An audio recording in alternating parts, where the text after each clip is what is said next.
நீதிமொழிகள் அதிகாரம் 5.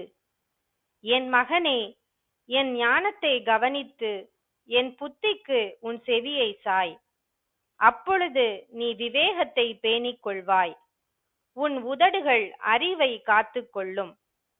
பரஸ்திரீயின் உதடுகள் தேன்கூடு போல் ஒழுகும். அவள் வாய் எண்ணெயிலும் மிருதுவாய் இருக்கும். அவள் செய்கையின் முடிவோ எட்டியைப் போல கசப்பும் இருபுறமும் கருக்குள்ள பட்டயம் போல் கூர்மையுமாயிருக்கும். அவள் காலடிகள் மரணத்துக்கு இறங்கும். அவள் நடைகள் பாதாளத்தை பற்றி போகும். நீ ஜீவ மார்க்கத்தை சிந்தித்து கொள்ளாதபடிக்கு அவளுடைய நடைகள் மாறி மாறி விகாரப்படும். அவைகளை அறிய முடியாது. ஆதலால் பிள்ளைகளே, இப்பொழுது எனக்கு செவி கொடுங்கள். என் வாயின் வசனங்களை விட்டு நீங்காதிருங்கள். உன் வழியை அவளுக்கு தூரப்படுத்து. அவளுடைய வீட்டின் வாசலை கிட்டிச் சேராதே. சேர்ந்தால் உன் மேன்மையை அந்நியர்களுக்கும் உன் ஆயுசின் காலத்தை கொடூரருக்கும் கொடுத்து விடுவாய். அந்நியர் உன் செல்வத்தினால் திருப்தி அடைவார்கள்.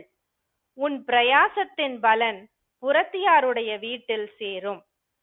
முடிவிலே உன் மாம்சமும் உன் சரீரமும் உருவழியும் போது நீ துக்கித்து, ஐயோ, போதகத்தை நான் வெறுத்தேனே, கடிந்து கொள்ளுதலை என் மனம் அலட்சியம் பண்ணினதே, என் போதகரின் சொல்லை நான் கேளாமலும் எனக்கு உபதேசம் பண்ணினவர்களுக்கு என் செவியை சாயாமலும் போனேனே, சபைக்குள்ளும் சங்கத்துக்குள்ளும் கொஞ்சம் குறைய எல்லா தீமைக்கும் உள்ளானேனே என்று முறையிடுவாய்.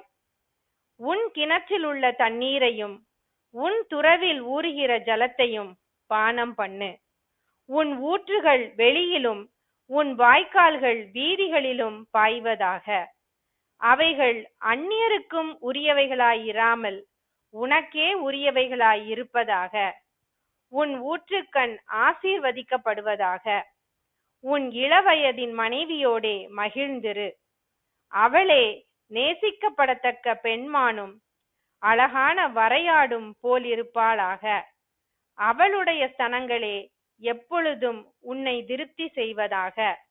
அவளுடைய நேசத்தால் நீ எப்பொழுதும் மயங்கி இருப்பாயாக. என் மகனே, நீ பரஸ்திரீயின் மேல் மயங்கி திரிந்து அந்நிய ஸ்திரீயின் மார்பை தழுவ வேண்டியதென்ன? மனுஷனுடைய வழிகள் கர்த்தரின் கண்களுக்கு முன்பாக இருக்கிறது. அவனுடைய வழிகள் எல்லாவற்றையும் அவர் சீர்தூக்கி பார்க்கிறார். துன்மார்க்கனை அவனுடைய அக்கிரமங்களே பிடித்து கொள்ளும். தன் பாவ கயிறுகளால் கட்டப்படுவான்.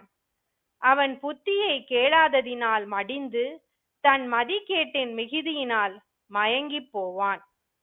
தேவனுக்கே மகிமை உண்டாவதாக.